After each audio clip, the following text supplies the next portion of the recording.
Hey, what's up, fellas? What up, Facebook? Welcome to the Sunday sermon. Today, July 7th, with me, your host, Mike the Mentor. Hope you guys hope you guys had a good weekend. It's coming to an end here, and we're getting ready to go back to work. So if you're watching the replay over here, show me some love. Like this video, share. I appreciate you guys being with me. I think we got some good stuff tonight on tonight's Sunday sermon. If you're new to this page, welcome. I don't want to get into too much about who I am because we're going to cover a little bit of that tonight and how that plays into what I have for you guys. But this page is all about helping men answer the higher calling that we have on our lives as husbands, as fathers, as leaders in our community, and at our places of work. And I wouldn't be the person that I am today without so many people along my journey planting seeds in me as I tried to figure out what this manhood thing really looked like, especially growing up without a father present in my life. There was a lot of guessing. There was a lot of trial and error. There still is to this day as I'm navigating these waters. But when you don't have any idea of what those things look like, and the saying goes, you don't know what you don't know, you cause a lot of damage and destruction along the way. You hurt yourself and you hurt a lot of people, and I've done my fair share of that. So my hope and my goal of creating this page and doing this every day for all of 2019 is just to take some of that wisdom that's been imparted on me and to share that with other people in the hopes that one of the seeds that maybe gets planted in your heart would take root and would help you avoid some pain in your own life from making a bad decision and help you answer that higher calling as a man, as a father, as a husband. Because all you got to do is look outside the window, turn on the news to see this crazy world that we're living in, and it's getting crazier and crazier every day. And it's a direct reflection of men not taking the responsibility for what we've been given, for what we have under our stewardship. And stewardship is a very important word. It's a very important meaning. And in that stewardship, there is a lot of honor. And we've been shown a lot of honor by given these responsibilities. And the sooner that we accept those and we start to deal with those, the better that will be, and the better society will be as a direct reflection. So let's jump into tonight and discuss what we have here on the Sunday sermon.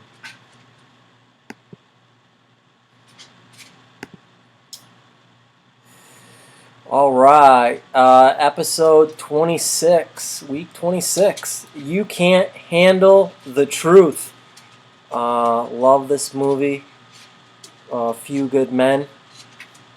It's an awesome movie, and I thought this was appropriate because it's a fitting description of how we act a lot of times as we go about in life. A lot of times as men, we don't want to handle the truth. We don't want to know the truth, and we avoid the truth. We dance around the truth because of passivity, because of past experiences, past hurts. And I can relate to this because I went a long time in my life lying to myself and lying to others about the truth about how I felt, about certain situations and what I thought. And obviously there is responsibility, there is timing with what you say, because words carry weight, and if you're not careful, what you think is a small pebble that you're tossing to somebody is actually a large boulder that you've just used to crush them. And we want to avoid that, so we want to honor our feelings and what we think, but we want to handle that in a very responsible way, not just spout off at the mouth, not just blurt things out. Don't get me wrong, you're free to say whatever you want, but you're not free to choose the consequences that come to your life as a result. And I say that, and I'm reminded of things I've done in my own life, and I'm reminded of another person that I know that's going through some hard things in their life right now as a result of all the things that they said to their significant other over the last decade or decade and a half in their marriage. And now that they're having to reckon with that, right? So along those ways, they were free to say all those things, but because they didn't steward that responsibility correctly at times, they're having to pay those consequences. And as much as they wish those consequences look different and would change, as heartbreaking as they are, they still have to deal with them. And that's sad. And maybe some of that could have been avoided, maybe all of it could have been avoided had they learned to just hold a little bit before they blurted things out. Now, like I said, I'm guilty of that myself, and through some damage that I've caused, I've learned to two things: sit back on things and wait for the appropriate time. But at the same time, that doesn't excuse me from feeling and owning what I feel and what I think. Right? It's one thing to own it and to acknowledge it, which a lot of men have problems with, and not just stuff it down deep inside. But it's another thing to steward those feelings correctly. And if they involve somebody else in a certain situation, you got to treat that with honor. And now, personally, how do I do that? I ask God to show me and to speak to me about that, and when the right time is to address that, and He lets me know. I can't give you another way to do that because I don't know another way. I never learned another way, if there is one. That's the way that I learned after all these years of botching it myself.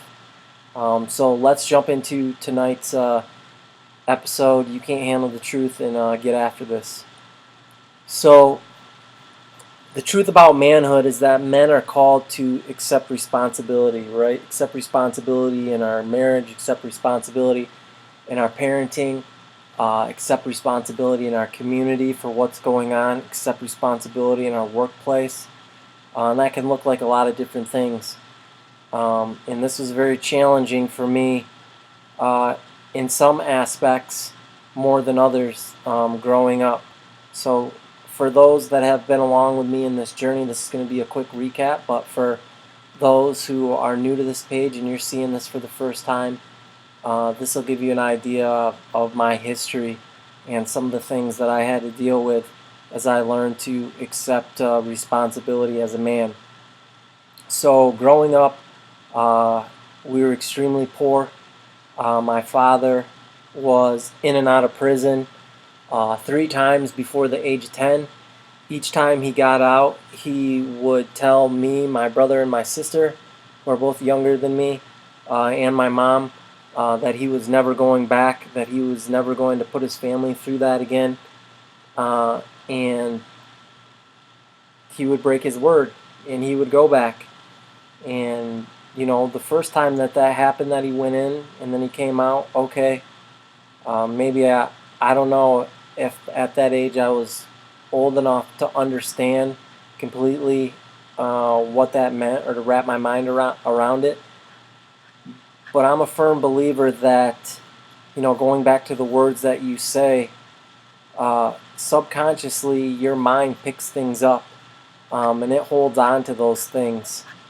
And my dad telling me that he was always going to be there for us and he was never going back allowed the stage to be set for disappointment to take place in a couple of different ways that we'll talk about here in a second. But so he went back and then he repeated that again, and then finally his third time, he was able to stay out of prison, but he disappeared from my life. And as a result, I struggled with self-esteem and who I felt, or and my identity of who I was. Especially with what the wounds my dad had left me with. But then growing up in a primarily white community, being a mixed child, I felt like I wasn't white enough for the white kids, and I felt like I wasn't black enough for the black kids. So it was kind of like a double-edged sword. Um, not just one thing, not having my dad be there for me, but also not feeling comfortable in my own skin. And a lot of that had to do with, what I looked like, but also a lot of it had to do with just growing up and being a young man and a teenager, and being real awkward. My feet grew like 4 sizes in one summer, so I was really gumpy and uncoordinated towards the end of 6th grade, and I was super emotional, crying. I'd hide in the corner.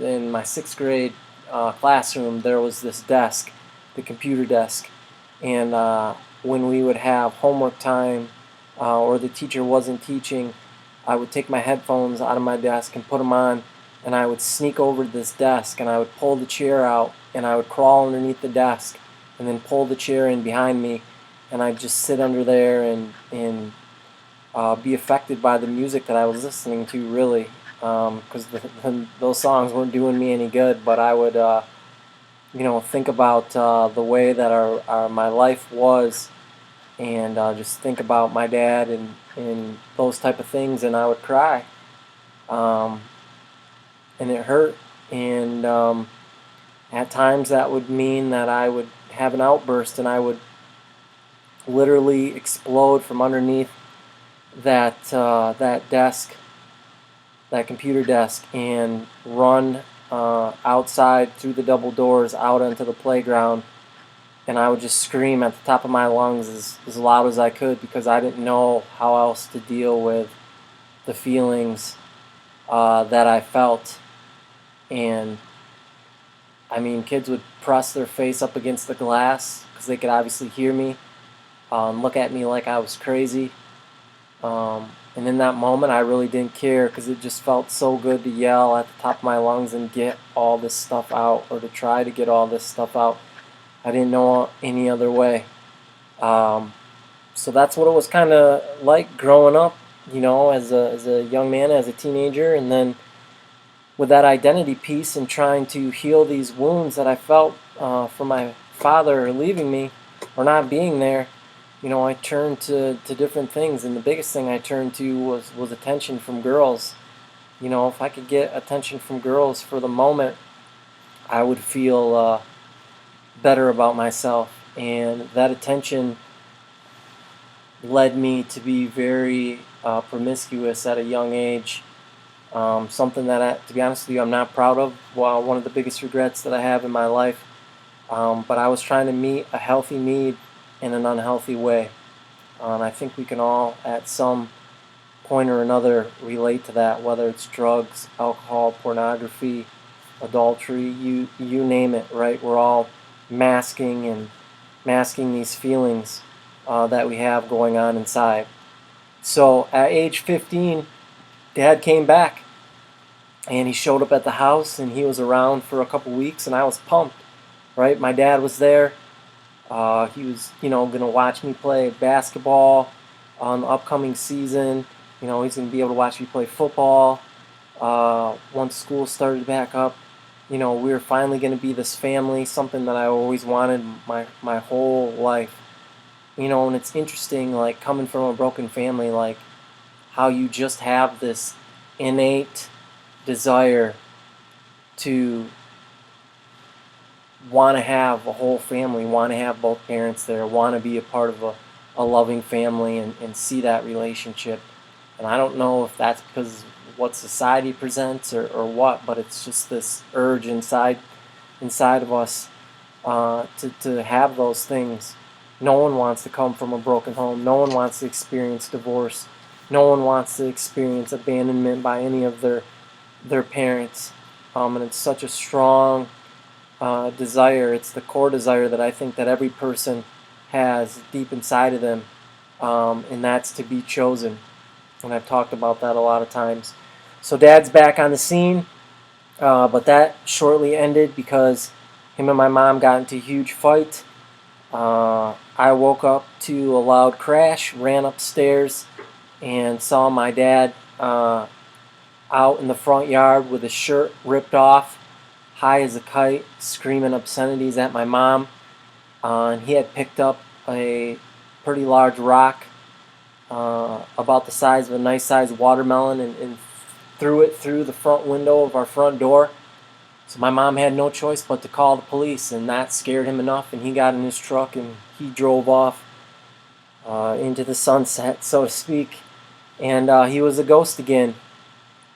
And whoops, I didn't see him again until my graduation from high school, and this kind of him leaving set into motion a cycle of every 2 years he would show up at some event that would happen in my life. So shows up at my graduation from high school, does the whole same song and dance. I'm not going to leave you guys. I'm going to be here for you. I'm going to help you. And then he disappears again. And then I'm a sophomore in college, and my brother commits suicide. My younger brother. He was a senior in high school, and he drove his car to the high school parking lot where he proceeded to shoot himself after everybody went into school. And somebody forgot their book and went back out to their car to get it and found him a few minutes later. And that set into motion probably the hardest days of my life, having to hear that and how surreal it was, and not wanting to acknowledge what had happened until, man, at least the next day, when I found this letter in my brother's room that he left for us, talking about not why he did what he did, but basically wishing us the best in our lives to come. And it was a very hard and difficult moment. And lo and behold, at the end of the week there, after my brother's funeral service, at the burial, who shows up but my father. And as I'm walking up the dirt road to the burial site, a door opens in a car, and someone calls my name, and I look in, and it's my dad. And I go in there and I talk to him for a couple minutes, and he's just distraught, right? And he carries so much guilt, so much shame for what my brother did, because he thinks that if he was only around in our lives more, that my brother never would have did that. Don't know if that's true or not, but we talk for a few minutes, and he promises to be there. But like clockwork, he disappears again.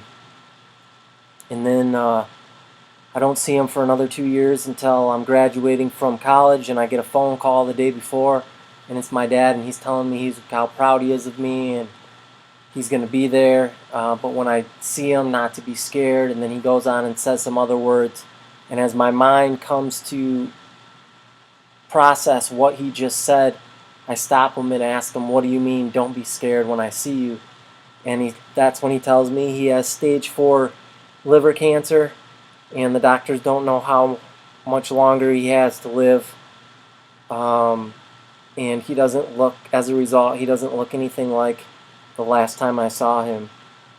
Graduation comes and goes, and then he calls me and tells me he's at my godfather's house, and if I'll come over and see him. I go over there, and we sit for 20 minutes and talk, and he was right. When I saw him, it was scary. He was like a skeleton. He couldn't have been more than 110, 115 pounds. Eyes sunk in the back of his head, skin pulled tight to his cheekbones.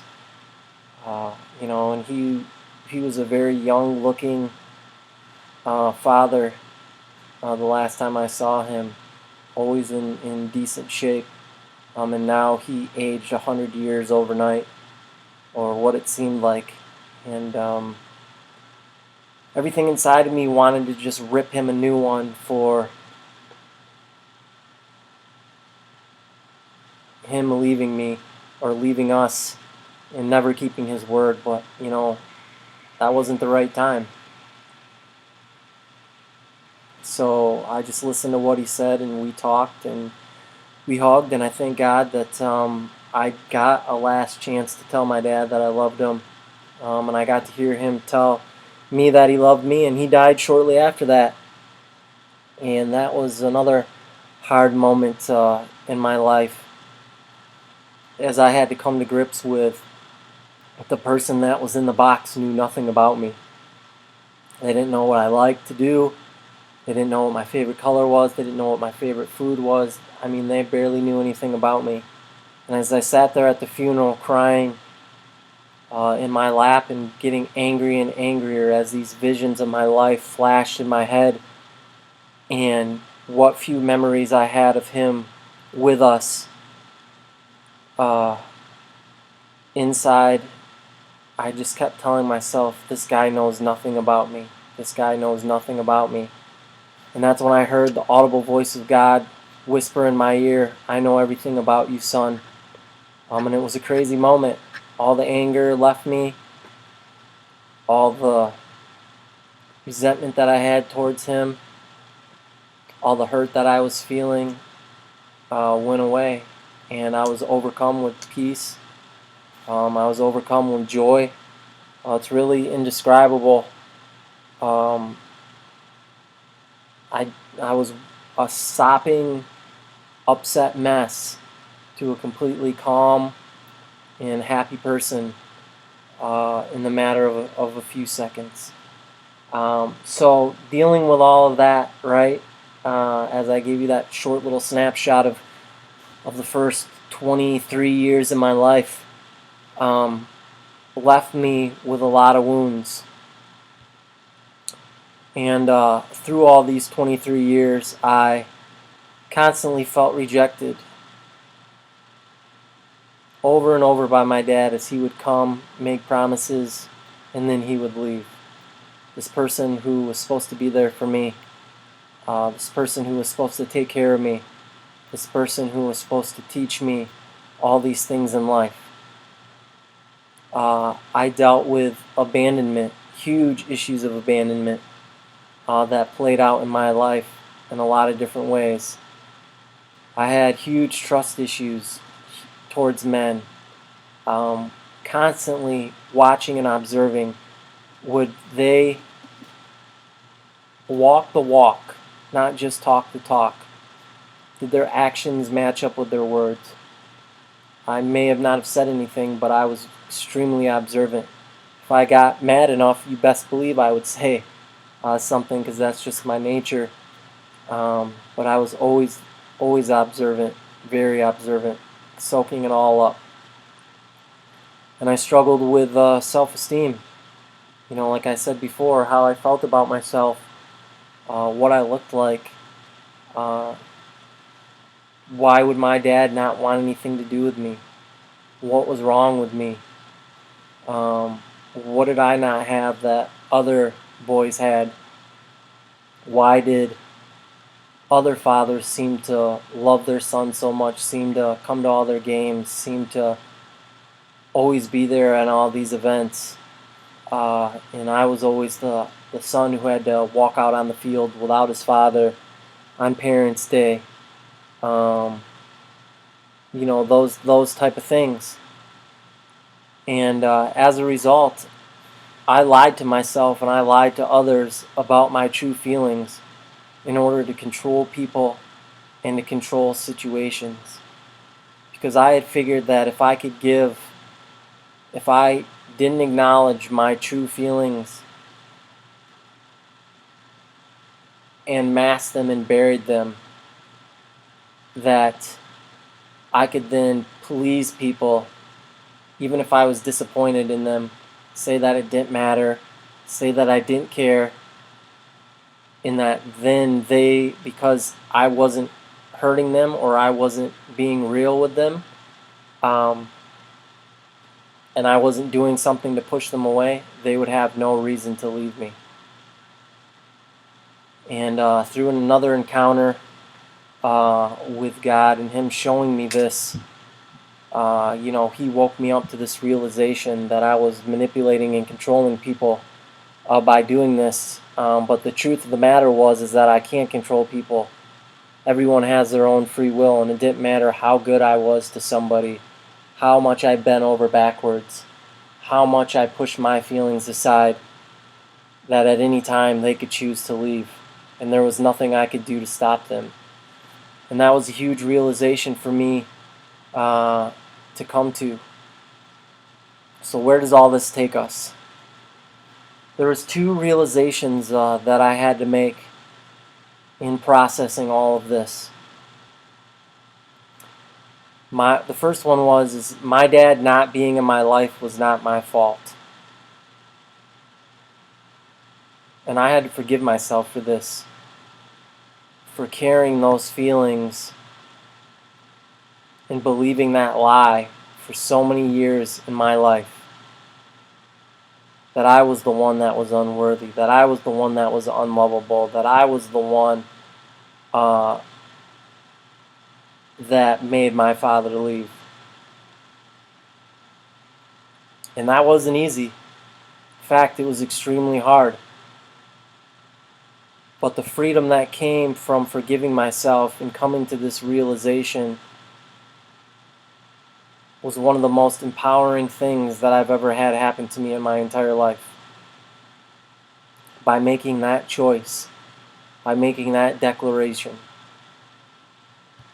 The second thing was what became of my. I had to decide that what became of my life from that point on was my responsibility.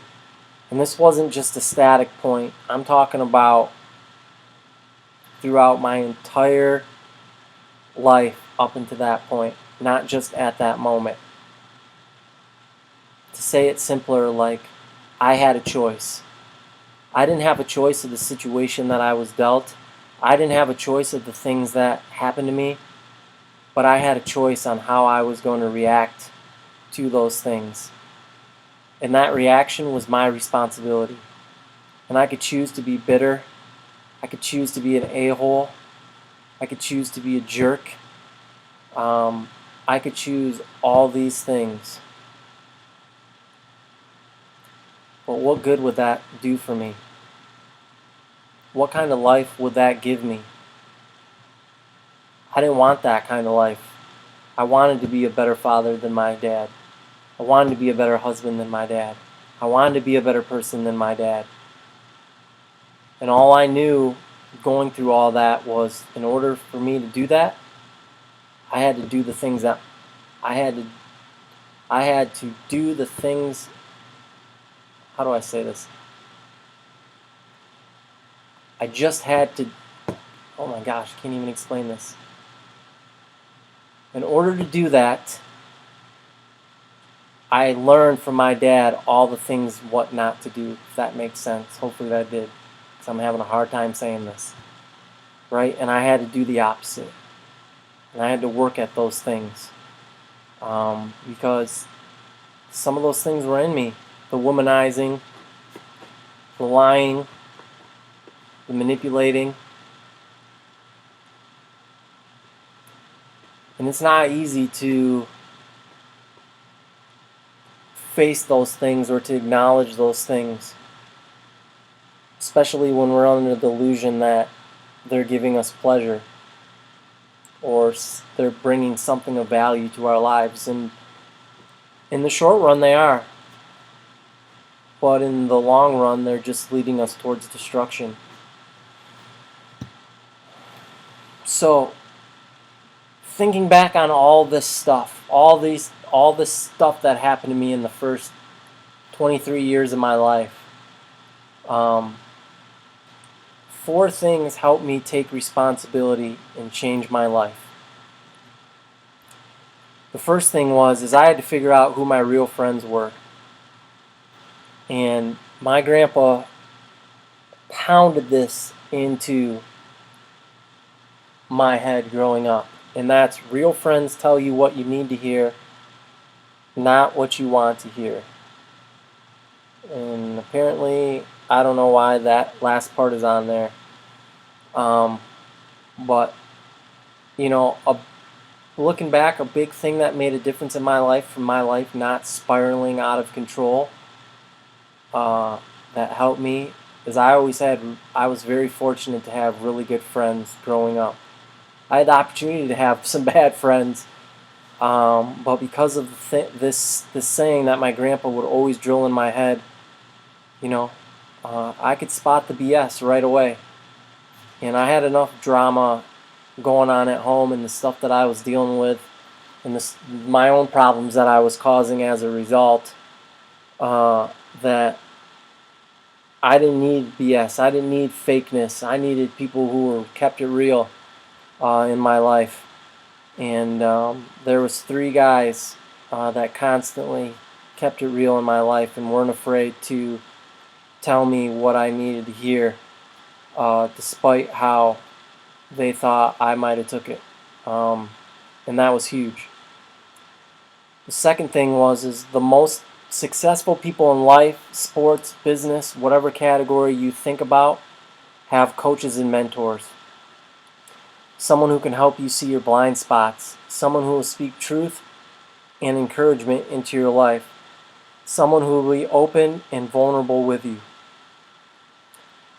You know, I had mentors in my life, from coaches to uh, fathers of different friends, who weren't in the immediate situation. They weren't as close to me as my friends were. They weren't as close to me as someone in my family. So the power in that is that they could objectively look at the choices that I was making, the direction of my life, and they didn't have to worry about hurting my feelings. They could point these things out to me, and then it was up to me to listen and take those things under advisement or not. And when you hurt other people and you hurt yourself a few times, you know, something in your mind clicks and says, I don't like that. Like, I don't want to go down that road. And I'm not talking about little hurts, I'm talking about big hurts. I did some real stupid stuff. And I just came to this realization one day that if I was going to stop doing that and inflicting this kind of destruction on my own life, that I needed to listen to people that were older than me and that knew a little bit more about life than what I did at that point. And I actively sought out these people to speak life into me, to plant seeds into me. And I didn't always listen, don't get me wrong, but every one of those seeds that was planted in me by these people took root and then sprouted at some time or another along my journey. Some right away, some not for years and years later. But the point is I got a mentor. We all need mentors. We all need that wisdom that comes from somebody who's lived more life than us, who's experienced more things than us, somebody that's been through something that we're going through, that can guide us and point things out to us. The third thing that changed my life is I got out of town. And this wasn't not on my, well, I think of two things first. First, I think of, well, let me finish this. I saw and experienced that there was more to life than what was around me on a daily basis. Right? We get in this habit of being in these bubbles, right? Of this bubble of the environment that we're so used to being. And then we get in this mindset that we think we know how things are and how things operate. And, you know, we say stuff like, it just is what it is. Or, I already know that. We make these kind of statements where that's not necessarily true. And what can pull us out of that is removing ourselves from that environment and getting in a new environment and experiencing something different. And this first happened to me when I was in 6th grade. I was very fortunate for my grandfather to take me to Uruguay in South America for 2 weeks. And I got to see for the first time in my life something outside of my local community, how other people lived, how they dealt with things, what the world has to offer to us. And that was very empowering because it took my very limited scope and view of the world, and it increased it 100-fold. And it gave me hope, right, to know that there was all these cool and wonderful things out there to explore, these new cultures, and to meet these new people and to eat this new food, and all the things that come with being able to travel and just get out of your everyday environment. And the second thing, or the second time that this happened to me, well, there's actually three. The second time this happened to me was in college. I mean, just getting away, even if it was only 50 minutes away, but just getting out of my home and in that environment, from being in that environment day to day, and getting around people that had the same goals as me, that had the same desires as me, that wanted to do the same things, make their lives better uh, in some aspects. It's powerful. It's extremely powerful. And then the third time was when after my father died and I graduated, I had the opportunity to go to the Philippines to play some basketball and just share my testimony with thousands of people at different places, and to see these people who have nothing. They literally live in stick-built shacks, but somehow they pooled together all their money to build a full-size basketball court and to go there and to play these local people, their local team, and to have thousands of people from the communities come out and watch was extremely eye-opening to see the effects that these games could have on these people, that my story could have on these people, that these people who had so little were so happy on their level of happiness, and they didn't need all these material things that we take for granted every single day here in the good old US of A. So that's the third thing. I got out of town. I got out of my bubble. And finally, the fourth thing was I humbled myself and I asked God to help me. And He changed my perspective slowly but surely. He showed me what truth looked like, and He brought people into my life who would speak truth into me. And then He gave me a dream in my heart, and He kept it alive.